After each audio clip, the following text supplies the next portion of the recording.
o santuário é uma representação, uma ilustração para mim hoje de como deve ser a minha vida espiritual. Deixando de contemplar o mundo lá fora, estudando aprofundado a palavra de Deus, transmitindo o evangelho aos outros e tendo uma vida de oração. Só fazendo um pequeno resumo que nós vimos até agora, nós estamos a ver o caminho do santuário. A Bíblia fala que existe um caminho santo, um caminho que se percorre olhando para o santuário, para esta representação. O santuário é uma representação, uma ilustração para mim hoje de como deve ser a minha vida espiritual. Cada um dos ritos, cada um dos símbolos, cada um dos objetos no santuário representa algo na minha vida espiritual. Quando eu apresento isto numa versão mais alargada, o objetivo final é entrarmos no lugar santíssimo e vermos realmente o que acontece quando ambos estes processos estão completos na vida de um cristão. Mas, como não temos tempo para isso, nós vamos nos focar o que é que realmente acontece no lugar santo. Porque isto é muito importante.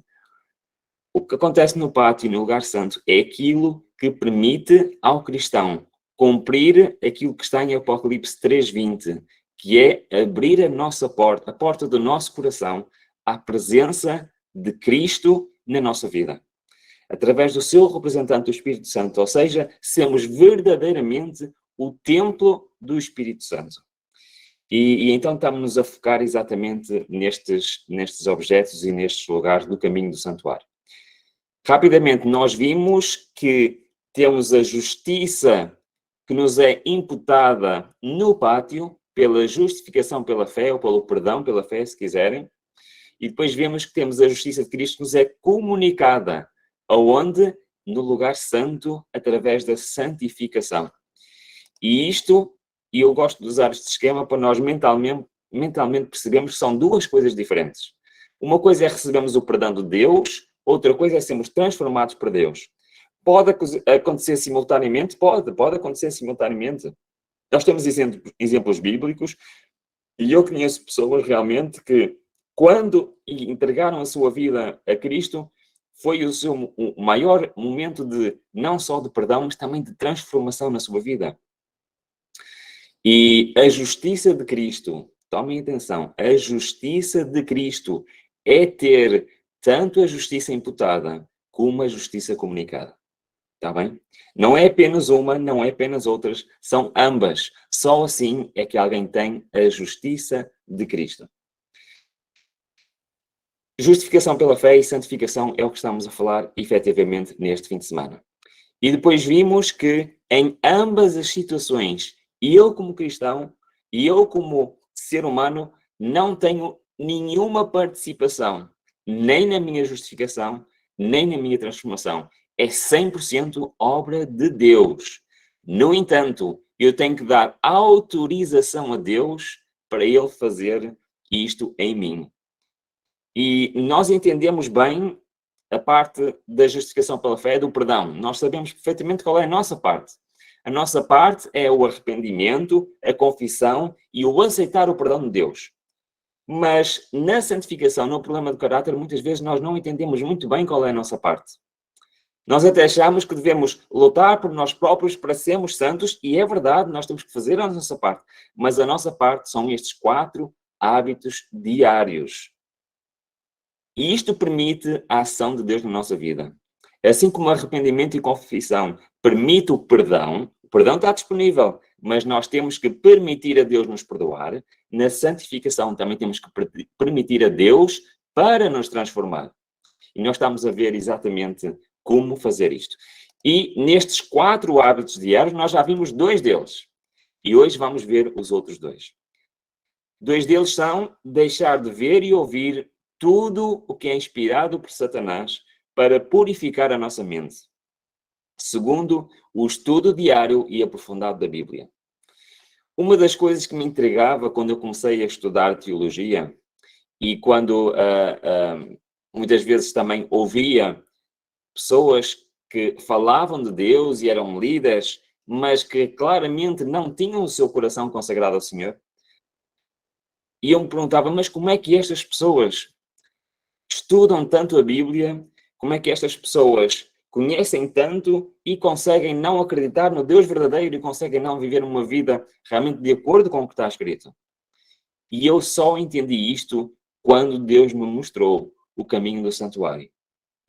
Porque o estudo diário e aprofundado da Bíblia, aquele que transforma, aquele que realmente entra na correção do meu caráter, o verdadeiro estudo da Bíblia permite ao Espírito Santo tocar, como nós vimos, no nosso coração e mudar o nosso coração. Só existe quando ele é feito no lugar santo. O estudo da Bíblia no mundo, o estudo da Bíblia no pátio, não entra na transformação do meu caráter. Porquê? Porque eu ainda não cumpri a condição para isso acontecer. E a condição qual é?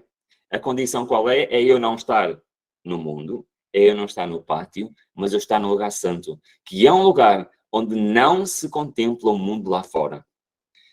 E por isso é que, primeiro, antes de eu pôr em prática estes hábitos diários que vão permitir Deus me transformar, primeiro, eu tenho que purificar a minha mente.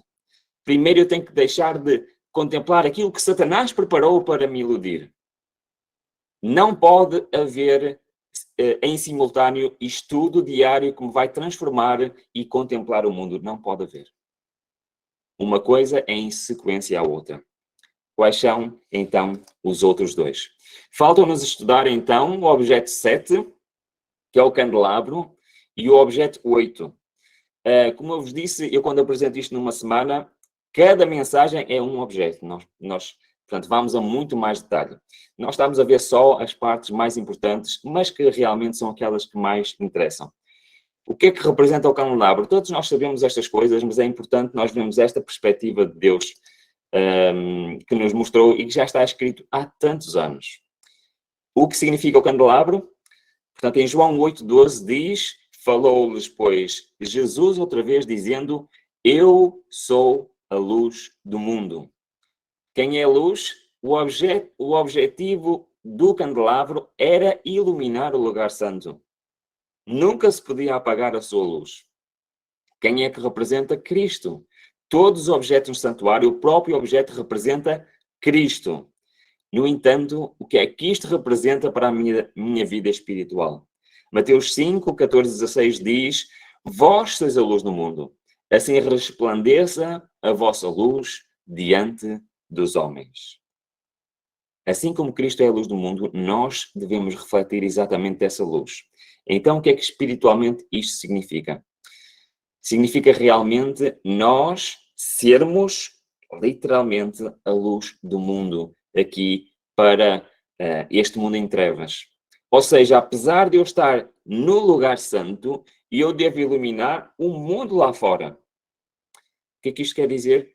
E isto é possível se este candelabro tiver o azeite. Era o azeite colocado no candelabro e era esse o combustível para essa luz. Os nossos esforços de transmitir a palavra aos outros está representado aqui no candelabro. Mas não é o meu esforço, o meu plano, mas o plano daquele que deve ser o combustível. Quem é este combustível? Vamos ver. 1 de Reis 1, 39, o que é que representa o azeite? O sacerdote tomou o chifre de azeite do tabernáculo e ungiu a Salomão. É verdade, antigamente a consagração de alguém era feita pelo derramamento de azeite na sua cabeça.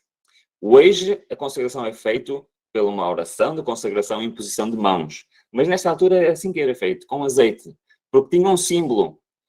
E esta unção era sempre feita com azeite. Mas Cristo diz e explica o que quer dizer esta unção. Porque ele diz que também foi ungido. Foi ungido como? Pelo Espírito Santo. O Espírito do Senhor é sobre mim porque me ungiu. E para que é que serve a unção do Espírito Santo? Para evangelizar. Lucas 4:18. O candelabro representa isto mesmo. Representa eu ser a luz do mundo, ou seja, eu transmitir aos outros o Evangelho. E eu costumo contar como é que Deus transformou a minha vida ao ponto de me usar para pregar o Evangelho. Mas eu queria aqui focar num ponto que acho que é importante. Sem entrar em tantos detalhes, que é, Deus não quer pessoas que façam trabalho missionário. Deus não quer pessoas que se limitem, bom, no próximo sábado, à tarde, às X horas, eu vou fazer trabalho missionário. Não é esse o plano de Deus. Deus quer que eu seja missionário. Eu seja missionário aonde quer que eu esteja, em qualquer dia, em qualquer lugar. Deus quer me usar. Porquê? Porque o seu Espírito Santo está em mim e ele é o combustível da luz que eu transmito. E em todo lugar eu vou ser o representante de Deus. Em todo lugar eu vou ser este missionário. Em todo lugar eu vou poder ser usado pelo Espírito Santo para tocar a vida daqueles que estão à nossa volta. Nós vimos que, primeiramente, temos que nos alimentar. Nós entramos no lugar santo, deixamos contemplar o mundo e vamos nos alimentar pelo pão da vida. Isto representa o nosso estudo diário e aprofundado da palavra de Deus, do Espírito de profecia, realmente das coisas que Deus deixou para nos iluminar, para nos transformar. Mas nós não nos podemos focar só em estudar. Nós temos também ser instrumentos da parte de Deus. Esta visão de Deus está também descrita no Desejar Todas as Nações. Nós ontem lemos realmente o que diz no Desejar Todas as Nações que Deus nos transmitiu do processo que existe de transformação quando lemos a palavra de Deus, quando estudamos a palavra de Deus. Mas também lá diz o que é que devemos fazer a seguir. E Deus usa a comparação do milagre da multiplicação do pão e dos peixes, do alimentar fisicamente o mundo.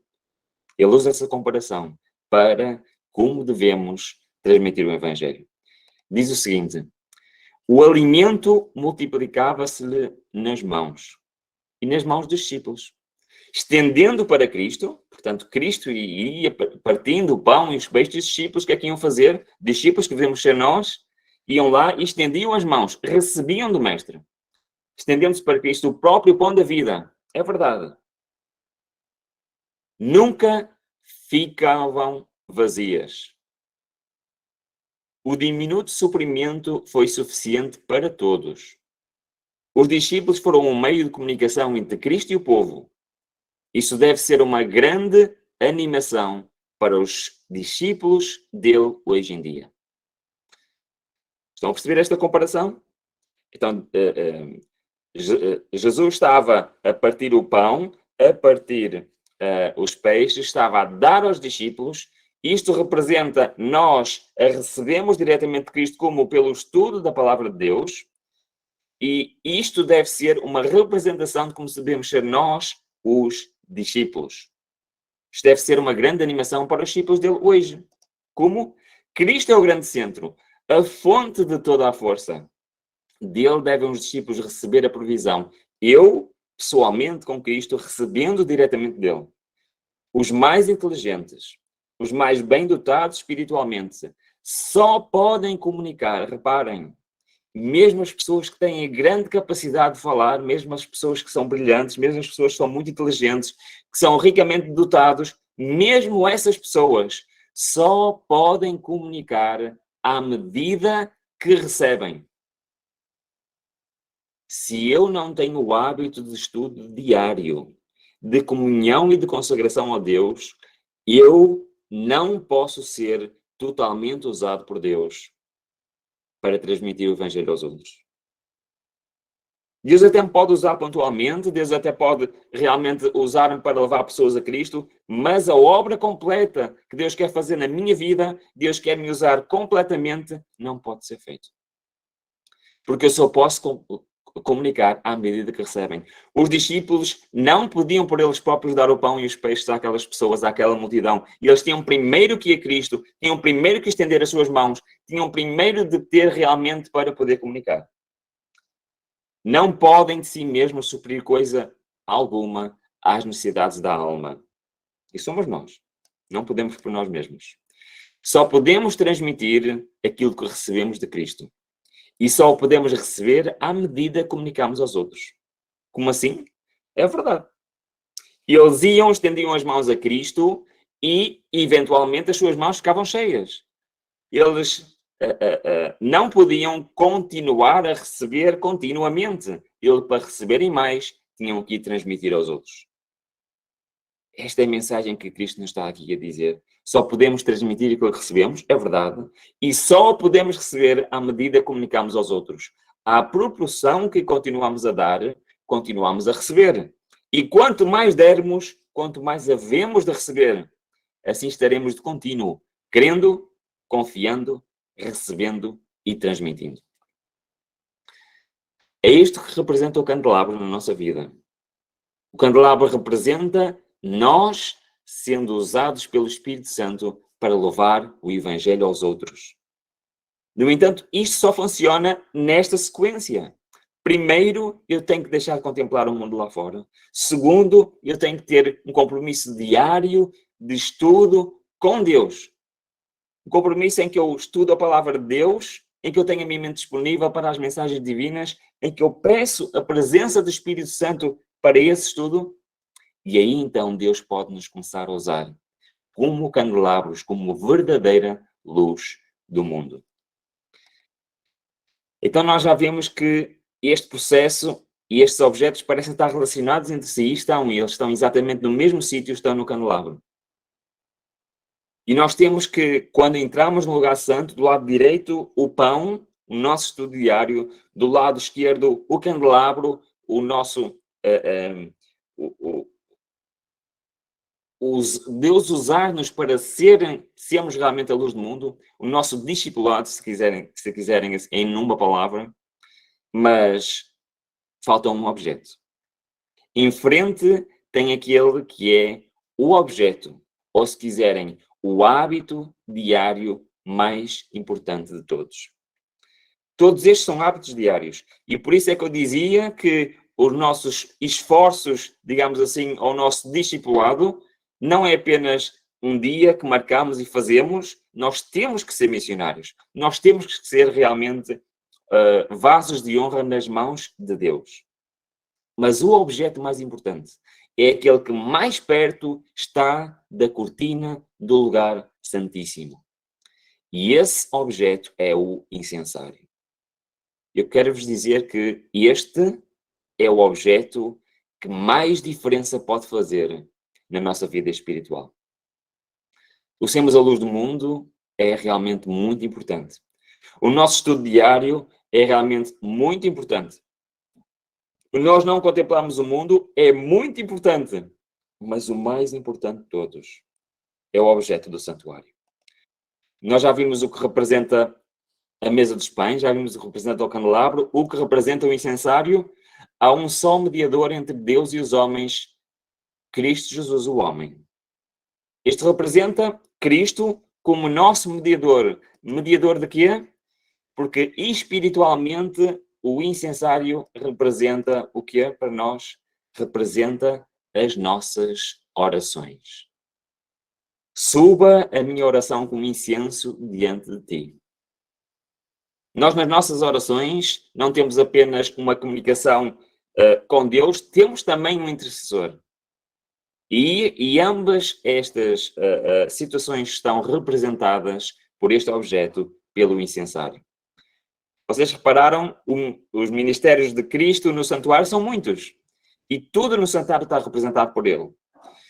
Mas este objeto representa não as orações de uma pessoa que está no mundo, não as orações de uma pessoa que está no pátio, mas as orações dos santos, como está escrito em Apocalipse. Sobem ao Senhor como incenso. Sabem que não existe um cristão dirigido por Deus sem oração e consagração diária. Então, o quarto hábito é este mesmo, é ter uma vida de oração. Não existe verdadeira santificação sem tudo isto. Aqueles que dizem estar santificados ao passo que não têm nenhum desejo de examinar as Escrituras ou de lutar com Deus em oração por uma compreensão mais clara da verdade bíblica, não sabem o que é a verdadeira santificação. Sem estudo diário, sem oração diária, sem uma vida de oração, não há santificação. Tanto o tempo e a atenção é dedicado ao mundo, ao vestuário e a comer e beber, e não sobra tempo para a oração e para o estudo diário. E este é o plano de Satanás. Ocupar-nos de tal forma com trabalho, com lazer, com entretenimento, com redes sociais, com seja o que for. Ele quer ocupar o meu tempo para eu não ter tempo às duas coisas que mais influência tem na minha vida espiritual. A religião deve tornar-se o grande negócio da vida.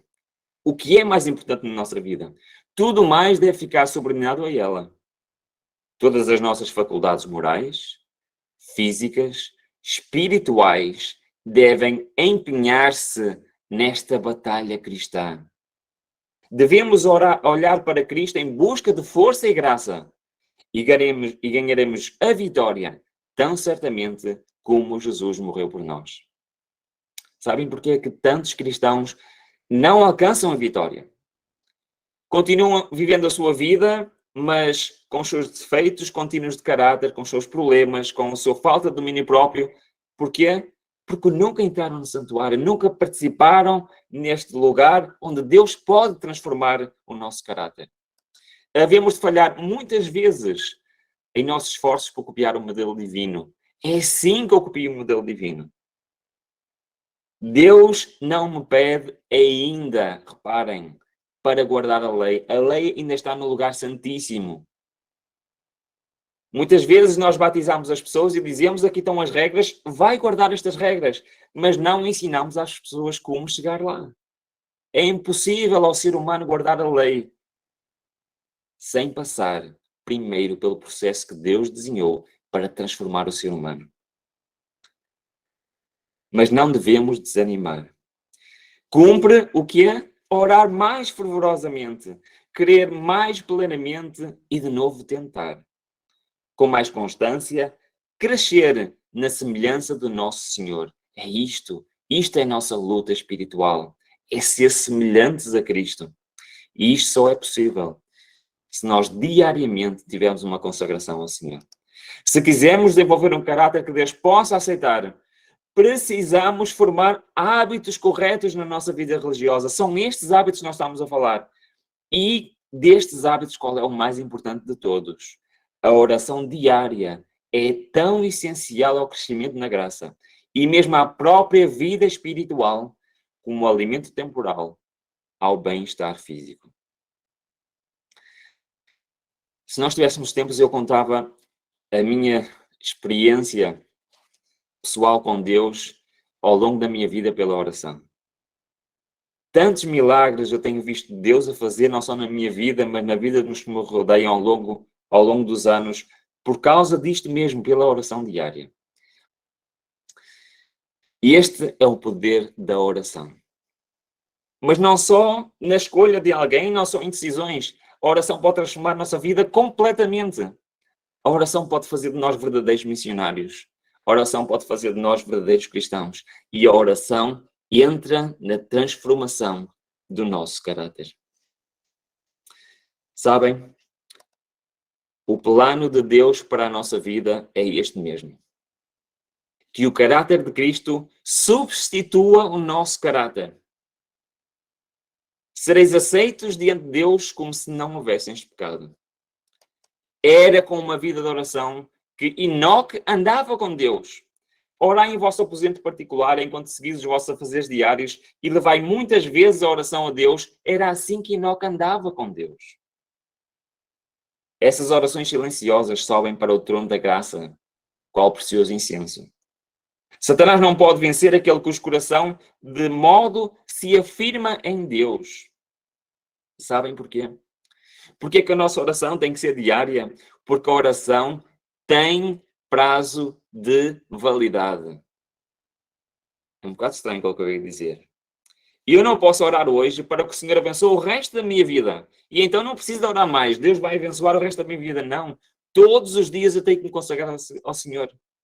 Porque, como dizem Lamentações, a benignidade do Senhor jamais acaba. As suas misericórdias não têm fim, mas elas renovam-se a cada manhã. Grande é a tua fidelidade. A cada manhã eu tenho que me reconsagrar ao Senhor. A cada manhã eu tenho que pedir ao Senhor exatamente a sua benignidade, a sua graça, o seu amor.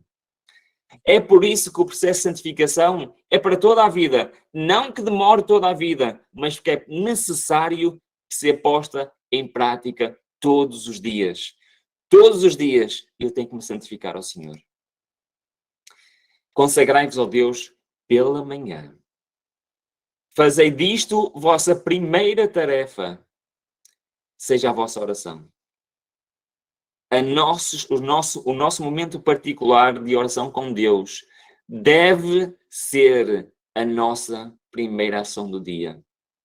Não devemos ter coragem de sair de nossa casa, não devemos ter coragem de fazer qualquer outra atividade sem primeiro nos submetermos à vontade de Deus. Esta é uma questão diária. Cada manhã consagrai-vos a Deus para esse dia. Submetei-lhe todos os vossos planos para que se executem ou deixem de executar conforme indiquem a sua providência. Assim, dia a dia, podereis entregar às mãos de Deus a vossa vida. E reparem, a santificação pela oração. Assim ela se moldará mais e mais, segundo a vida de Cristo. Ao se levantarem pela manhã, acaso experimentaram um senso de sua incapacidade, de sua necessidade de forças vindas de Deus? E humilde e sinceramente expõem suas necessidades ao Pai Celestial. Nunca se deixem enganar por essas novas teorias, novas filosofias, que a oração é para louvor apenas, ou que a oração é apenas para agradecimento. Não. A minha oração particular é para eu pedir ajuda ao Senhor. É para eu apresentar as minhas necessidades. Não existe egoísmo na oração. Reparem se eu fizer isto. Se assim for, os anjos anotam as nossas orações. E se as mesmas não partiram de lábios fingidos, ou seja, se as nossas orações forem sinceras, quando estivermos em risco de errar inconscientemente, de exercer uma influência que leve outros a errar, seu anjo da guarda estará ao seu lado, impulsionando-os a seguir a melhor direção, escolhendo as palavras para proferirem e influenciando as nossas ações. Eu quero esta influência do Espírito Santo na minha vida. Eu quero que a cada dia o meu anjo da guarda possa interferir na minha vida. Mas ele só pode fazer isto se a cada manhã eu me consagrar ao Senhor. Como é depois de admirar que oremos tão pouco? O que é que pensarão os anjos do céu a respeito de nós, que somos pobres, desamparados, seres humanos, sujeitos à tentação, quando o coração de Deus, pleno de infinito amor, se inclina anelante para eles, pronto para lhes dar mais do que sabem pedir ou pensar? É verdade. Todos os dias Deus está ansioso para nos abençoar grandemente e aguarda a nossa autorização. Ele está pronto para nos dar. E, contudo, oramos tão pouco. Exercemos tão pouca fé. Os anjos têm prazer em prostrar-se perante Deus. Deleitam-se em estar em sua presença. Consideram a comunhão com Deus o mais alto privilégio. E se calhar nós damos mais importância a ir para o trabalho, a fazer os nossos afazeres e não iniciar o dia com a nossa consagração a Deus. Se, porém, oram em sinceridade, entregando-se de corpo e alma e espírito a Deus, colocam toda a armadura de Deus e abrem o coração à justiça de Cristo. É isso que nós precisamos, da justiça imputada e da justiça comunicada. E ela unicamente, a imputada justiça de Cristo, os torna capaz de subsistir contra as astutas ciladas do diabo. A obra de que a pessoa é resistir ao inimigo na força e poder do Senhor Jesus Cristo. E a promessa é que o diabo fugirá de nós. E eu quero ter esta ação de Deus na minha vida. E eu quero ter esta armadura de Deus na minha vida. E eu quero que Satanás olhe para mim e veja de tal maneira a influência de Cristo que fuja de cada um de nós. Esta é a mensagem do pátio e do lugar santo do santuário. É aqui que Deus quer corrigir o nosso problema do pecado, nos quer perdoar e quer corrigir o nosso problema do nosso caráter, nos quer transformar. Estamos nós prontos para isto? É que não precisamos de outra evidência para formar juízo sobre a santificação dos homens. Se tiverem receio de não estar obedecendo a toda a vontade de Deus, se diligentemente prestam atenção à sua voz, confiando em sua sabedoria e fazendo da sua palavra, da Bíblia, o seu conselheiro, então, embora não façam alarde de bondade superior, podemos estar certos de que estão procurando alcançar a perfeição do caráter cristão. Já estamos a terminar, desculpem as horas, mas só para fechar, para nós entendermos bem isto. Assim como a justiça imputada, assim como o perdão pela fé, a justificação pela fé, é 100% obra de Deus. E eu só tenho que dar autorização para Deus através de quê? Através do meu arrependimento, da minha confissão e de aceitar o perdão de Deus. Na santificação, ao recebemos a justiça comunicada de Deus, a obra de transformação do nosso caráter é 100% obra de Deus. Nós não somos salvos nem transformados por nada do que fazemos. No entanto, eu preciso de abrir a porta do meu coração a Deus. Como é que eu abro essa porta? Deixando de contemplar o mundo lá fora. Estudando aprofundado a palavra de Deus. Transmitindo o evangelho aos outros e tendo uma vida de oração. O evangelho é muito simples. Esta alegoria ou este exemplo que Deus nos dá no santuário é muito simples. É acreditarmos em Cristo como nosso Salvador e que o seu sacrifício na cruz é a única condição necessária para eu, hoje, poder ser perdoado dos meus pecados. É eu acreditar no poder transformador de Deus, que se eu diariamente passar tempo com Deus, Ele me vai transformar à sua imagem. E este é o Evangelho. É isto que nós aprendemos olhando para o santuário, olhando para o caminho do santuário. E só aí estaremos prontos para entrar no lugar santíssimo. Que isto possa ser uma realidade na nossa vida, irmãos. Que cada um de nós possa ter no seu coração o desejo de ter isto a ser uma realidade diária na minha vida. Que possamos realmente nos consagrar diariamente a Deus. E essa consagração é feita com estes 4 hábitos diários. Iniciar o nosso dia nos consagrando a Deus pela oração. Transmitindo o Evangelho aos outros. Estudando diariamente a palavra do Senhor. Mas isto só funciona se primeiro eu deixar de contemplar o mundo lá fora. Deixar de contemplar as coisas que Satanás criou para ocupar e para destruir a minha mente. Este pacote completo, irmãos, vai transformar a nossa vida espiritual. Vai fazer com que saiamos do pátio espiritualmente, entramos no lugar santo e vai permitir a magnífica obra de transformação. Em Ezequiel, no capítulo 36, Deus já ensina isto de uma forma muito simples. Deus quer me dar um novo coração. E neste coração novo Ele quer colocar o seu Espírito. É isto que habilita a presença de Deus na nossa vida, no nosso coração. É isto que habilita a presença do Espírito Santo. É isto que nos faz verdadeiros templos do Espírito Santo. Deus nos possa abençoar grandemente. E que possamos aceitar este desafio de Deus para a nossa vida. Amém. Amém.